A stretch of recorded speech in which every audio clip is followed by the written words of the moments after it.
I don't want to be intimate anymore, she said, her voice calm, almost detached. Not this year. Maybe next. Please don't insist.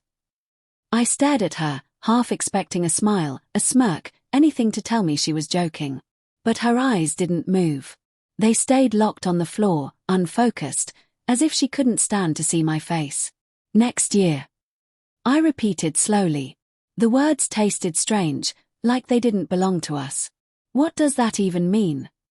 It means I need space, Tom. I'm not in that headspace right now.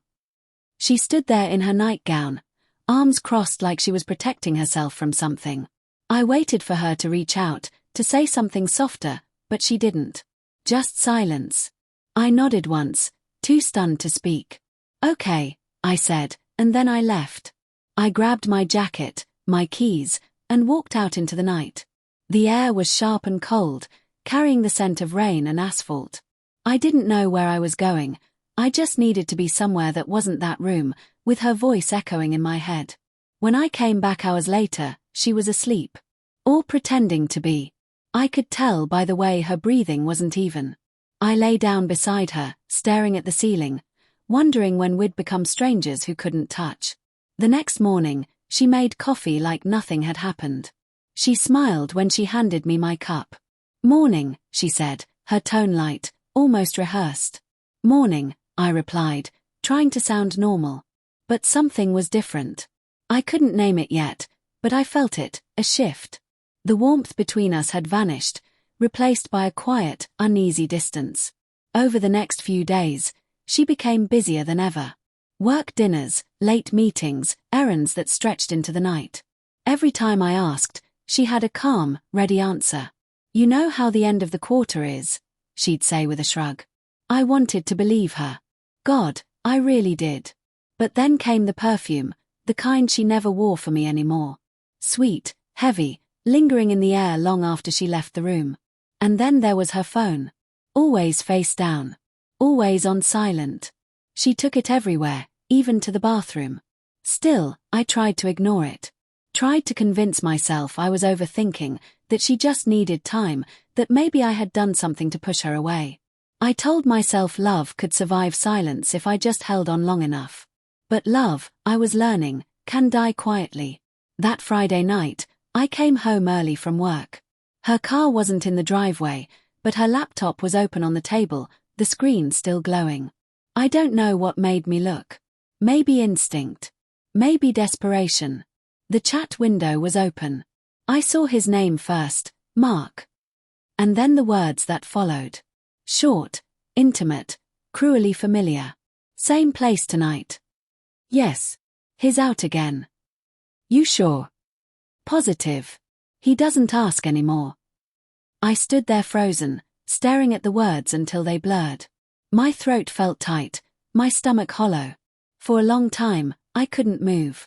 The sound of the refrigerator hum filled the kitchen, and I found myself focusing on it just to stay grounded. When I finally looked away, I realized my hands were shaking. I closed the laptop carefully, as if breaking it might wake me from the nightmare. That's when I heard the door unlock. Her voice carried softly through the hall. Tom, you home? I didn't answer.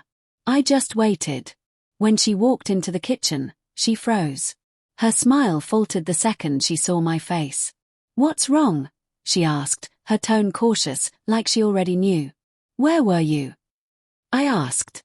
She blinked. At work. Why? Try again, I said, keeping my voice steady even though my pulse was hammering. She frowned. Tom, you're scaring me. Mark, I said. Her lips parted, just slightly. It was enough. That small flicker of shock told me everything I needed to know. She tried to recover, her expression softening. Tom, it's not. Don't, I interrupted. My voice cracked on the word. Don't you dare lie to me right now. The silence that followed felt heavier than any scream. I could hear her breathing, shallow and uneven. I didn't mean for it to happen, she whispered finally. It was a mistake. I laughed, quietly, bitterly. A mistake. How long has this mistake been happening? She looked away. A few months. My hands went numb. Months, I repeated. While you were telling me to wait until next year. Her eyes filled with tears. You were distant, Tom. You stopped trying. I felt invisible. Mark listened when you didn't. I wanted to yell, to throw something, to make her feel the way I did in that moment, but I didn't. I just stood there, staring at the woman I thought I knew, realizing how far she'd gone from me while I was still standing still. Was it worth it? I asked quietly. She swallowed hard. I don't know. That honesty, or maybe the lack of it, hurt more than the betrayal itself. I didn't remember grabbing the papers, but somehow I had them ready the next morning. Divorce documents I'd been too afraid to even think about before. Now they felt like mercy. When I handed them to her, she didn't argue. Just looked at them for a long time, then at me. I never wanted it to end like this, she said softly. Neither did I replied. But we made different choices, didn't we? She nodded, tears slipping down her face. I'm sorry. I wanted to believe she meant it. Maybe she did. But some words come too late to matter. That night, I packed my things.